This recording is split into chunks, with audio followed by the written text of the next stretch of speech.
Hello and welcome to the Gothic Unicorn and to the other half of my basement.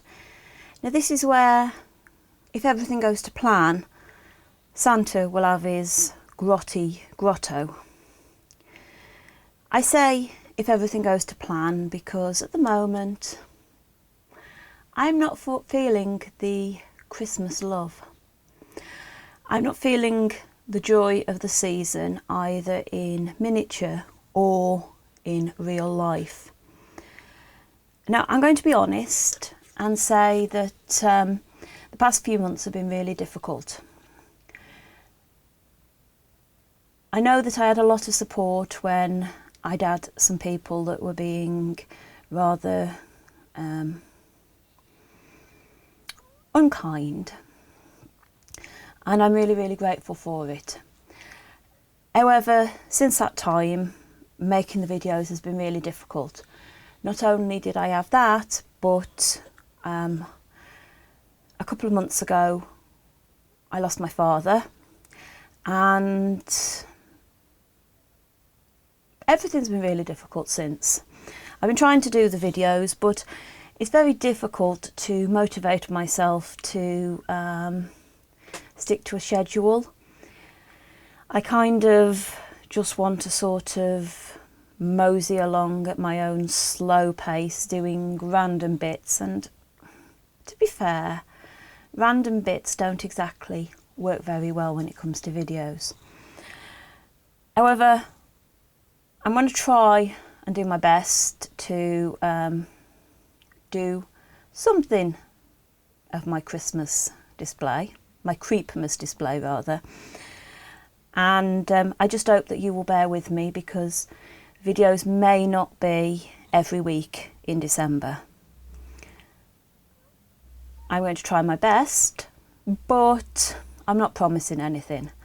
It may just come that I need to take a little bit of time off, and the videos might sort of be a bit different to normal. So rather than me making something and showing you how I do it, it may just be a bit more of a update, sort of vloggy kind of thing, but without my face. My hands are as close as you're getting. Anyway, that aside, I've brought this half of the basement into the craft room because this is where Santa is supposed to be having his grotto. So let's have a look at that, shall we? Since I came up with this year's Creepmas plan, my idea has been to have Santa's grotto in the wider, opener section of the front of my basement, which is what's in front of the camera at the moment.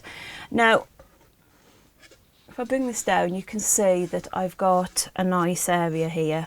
And my idea was to have Santa sat in this corner and to have somebody, not Grandmama, although she was handy, so I've brought her in, on the pavement looking down. Now, that means that I want this to sort of work from an angle of up here, which is a bit awkward, but hey, I'm sure I can manage it. So I think that the most important thing of this, if I'm going to get anything done this year, is to get Santa in place. So that's what I'm going to work on today. Now if I move this back out of the way, as far back as I can, I'm going to introduce you to my Santa. My Santa is going to be one of these skeletons. Now, these are the garland skeletons that I know people pick up from the dollar store. We pick them up from one of the cheap shops, and believe me, they cost a lot more than £1 these days. I happen to have quite a collection of them in stock anyway, but I am working through them and I'm a little bit concerned because they were about £3 and they weren't as good quality as him this last Halloween. So what I've been doing with him, as you can possibly make out, is I've been bending his joints. Now you can warm these up with a heat tool, or you can do what I've done, which is just sort of warm the plastic up with your hands, and you can get some bend. You can cut the joints if you want, and you can stick them in place with hot glue. I've done that before, but you can at least get some kind of better look to him just by a little bit of manipulation. Now you may be able to see that on his knees they're a little bit strained, but that's not going to matter because that's going to be covered up. Now I am going to use some glue. I'm going to glue his head into place, glue his skull into one position, and I'm going to glue his legs so that he will actually sit. So that's my first job. I'm going to get the hot glue out, and I'm going to give him a little bit of a special treatment, and then I'm going to work on making him a little seat. Now I was thinking that I'd make him a fancy kind of throne and make it quite grand, but what I may do is I may go through my boxes of various bits and see if there isn't something that I can repurpose. That's kind of where I'm at the moment, is sort of repurposing things, and then I can hopefully put the time and the effort into something a bit more interesting than a chair. So I have done a little bit of gluing. He looks a bit of a mess around his hips and his head, but I think we can get away with it. And I found a chair. Now this chair is actually one that cost me a whole £1. It's the kind of furniture that in America you can get from the Dollar Tree, just that very simple wooden furniture that's not always an exact scale, but that I know that a lot of people like to work with the dressers and the table and things. I've certainly worked with the table several times, and I just used it for some sort of trying out paint effects really. You can see that it's got a bit of a crackle on it. It's supposed to look like it's been painted one colour and then another and got very dirty over the years. But it was just in my box doing nothing. I have no plan for it, so I'm going to give it a bit of a makeover again. I'm going to put a bit of gold paint on it and see how it looks. I don't want it to look perfect by any stretch of the imagination. Just sort of look a bit more Creepmasy. And I'm going to paint the chair with the gold paint. And I'm also going to get some sort of bony coloured paint, certainly on Santa's face, hands and feet. That's going to be the first thing, and then we're going to look at dressing Santa a bit. I'm just going to use some felt. It's easy. I can stitch it together quite simply. And I'm not looking to make him clothes that really fit. I'm looking to make him some kind of a cloak and a hat. And yeah, that's my next step, is to get the paint out. So I'll see you shortly. The paint is dry. My skeleton is now a more bone kind of colour. At least his extremities are. The rest of him will be covered up. And I've given him a bit of facial detail. It's not perfect, but it doesn't need to be. And my chair has now had some gold paint on top. I quite like the fact that it isn't perfect. I've only put one coat on most of it. I've put 2 thin coats on the seat and on the upper back piece, but the rest of it has just had one coat, and I think it's going to work. This is going to make a perfect chair for my skeletal Santa to sit on. and it's going to work really, really well within the space that I've got. So my next trick, my next task even, is to make a cloak, robe, whatever, and hat for the skull. Skeleton even. I'm looking at his head and I'm thinking of the skull. So as I said, I'm going to use some felt because I've got some red felt about from a project the other week, and all I want to do is I want to give him a bit of a robe of some description and a hat. So I'm going to have a bit of a play now and see what I can come up with. My skeletal Santa is done. Now obviously, because he's not posable, he's in a seated position, it's a bit awkward to show him off, but as you can see, he's got his nice cloak and he's got his hat, and he looks quite good when he sat on his chair.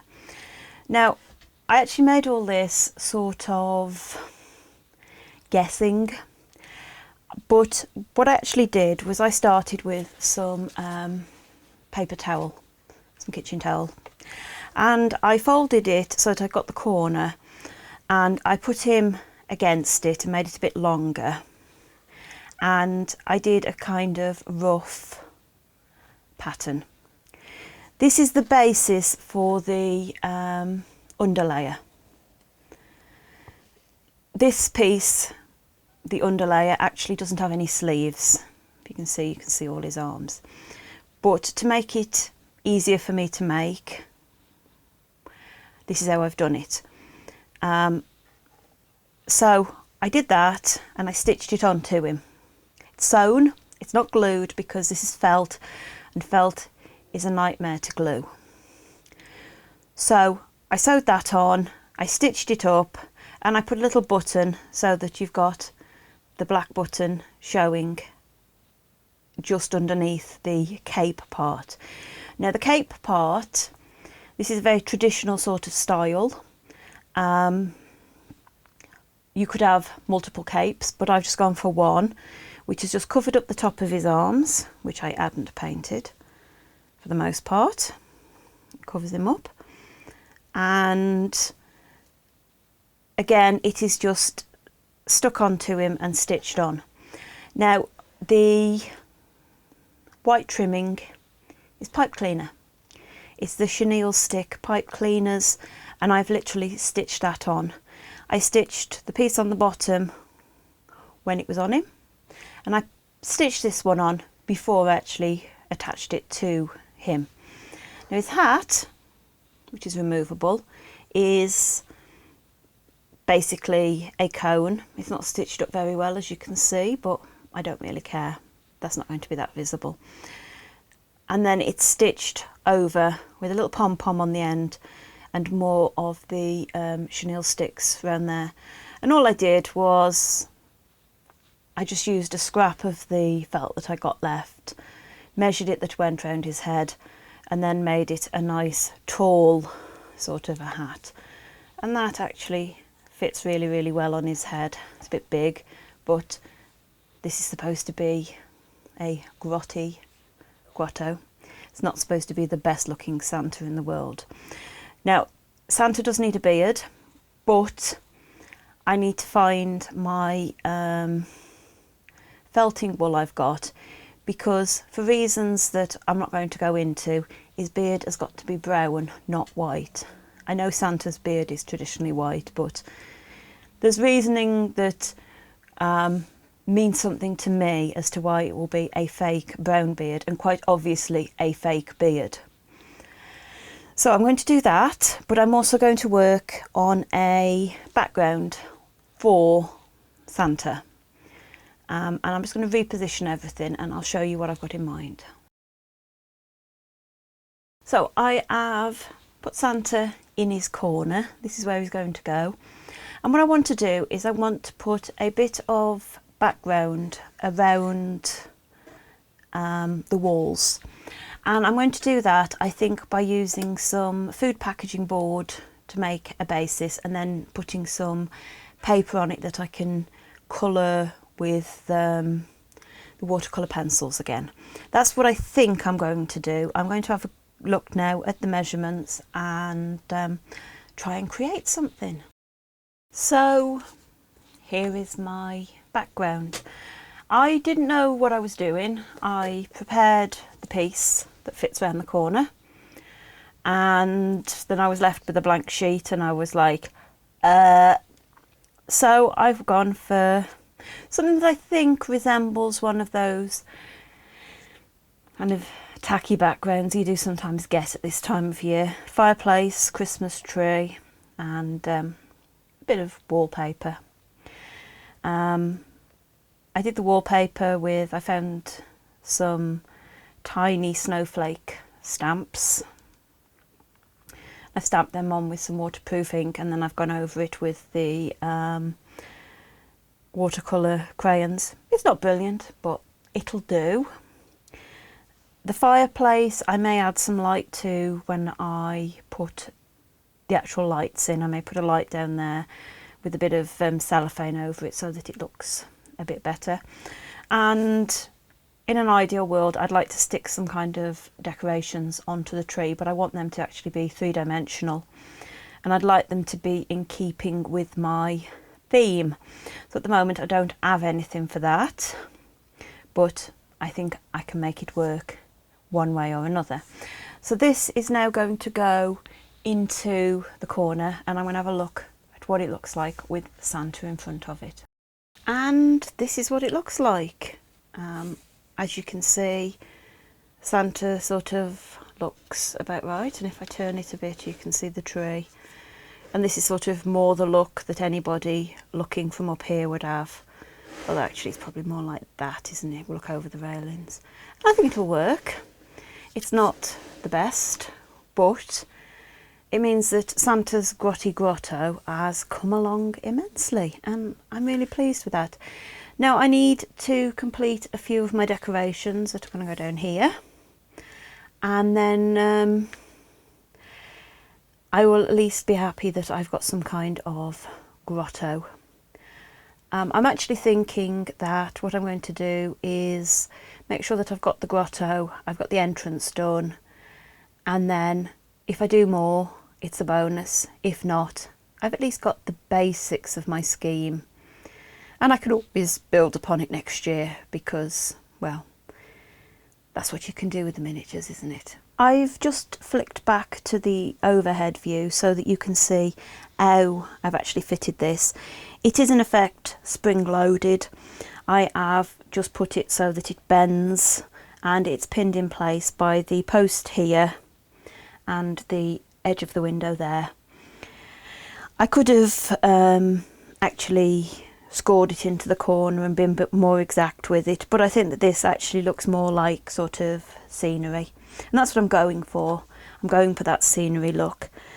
I think it's going to pass, and if I wanted to tidy it up around the top, I could put some kind of garland or something around there just to cover the top up and disguise it a bit.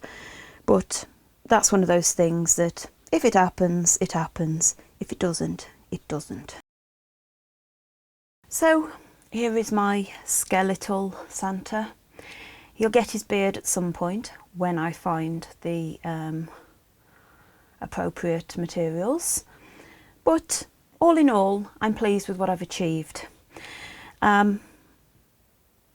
Hopefully you can understand why I'm not guaranteeing a video a week in December. I'm going to aim for it, but if it doesn't materialise, well, sorry, but it's this time of the year. I think everybody understands. And there will be videos. I will be filming every day in December because my 1/48 scale advent calendar is sitting, waiting to be opened. So expect lots of oh wows. And actually, by the time you're seeing this video, we will be into December, and I will already be absolutely mesmerised again. But I'll be sharing that sometime between Christmas and New Year, all being well.